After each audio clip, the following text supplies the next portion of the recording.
What is up, everyone? Welcome back to another video today, and in this video we are at Sioux Falls Regional Airport for the 17th airport update for the month of July 2021. I'm filming this update quite early as a couple of interesting flights have made their way over to Sioux Falls today. Both of these interesting flights occurred within the same day, so we're going to get started at gate number 1. At gate number 1, we have this Allegiant Airbus A320 with the Sharklets. This guy arrived in from Phoenix Mesa at 12:36 p.m. ahead of a scheduled 12:41 p.m. arrival.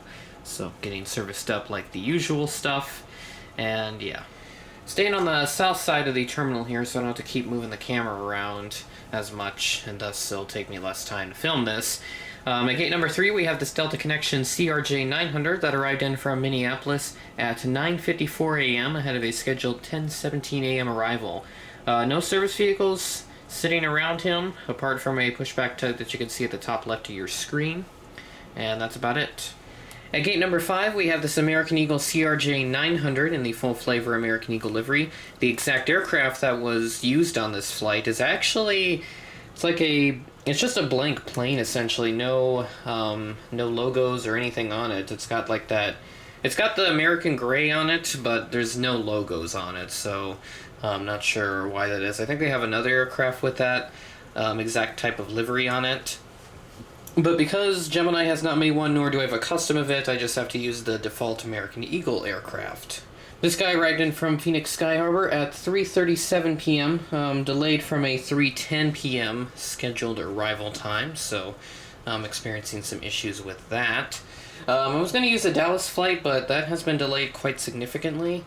I believe there are some issues with American. They've been canceling flights daily, like 50 to 80 flights daily, because of a shortage of staff after they furloughed them because of the current situation, and with that starting to wind down, and with the staff being furloughed and them most likely finding other jobs that they've now kept, there's been a shortage of staff, and as such flights have been canceled, about 50 to 80, which is kind of a small number compared to the likely hundreds of flights that they operate daily, but still a major inconvenience. But at least this flight was not canceled, and I don't think we've had any American Eagle flights canceled. I think this whole situation only affects the mainline operations and not their regional subsidiary stuff, like with the Mesa, the SkyWest, the PSA, Piedmont, all that jazz.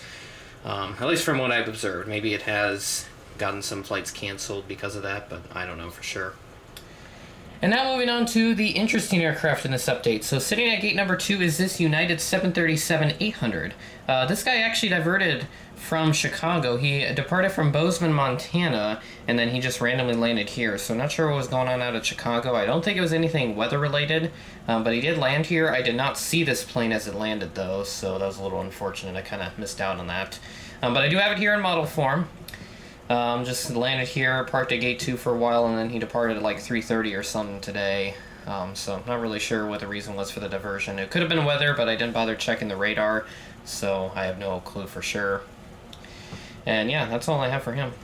Over at gate number 6 is our regular United Express CRJ 550. This is our morning flight.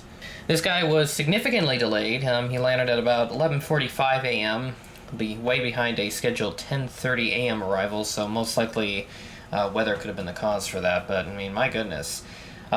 This is not something that I've really mentioned all that much, but the diversions have just been crazy across the country. I've observed diversions out of Dallas, out of Tampa, out of Chicago, out of Detroit earlier today as well, and I think Toronto as well, Toronto Pearson in Canada, so there's just been a whole amount of like storms. None of them are like really severe or anything. It's just like these like scattered storms and all that jazz all over the place, and it's been disrupting flights like crazy. So I would suspect that maybe the this United 738 was probably just a part of those diverted flights because of the weather, but not 100% sure on that.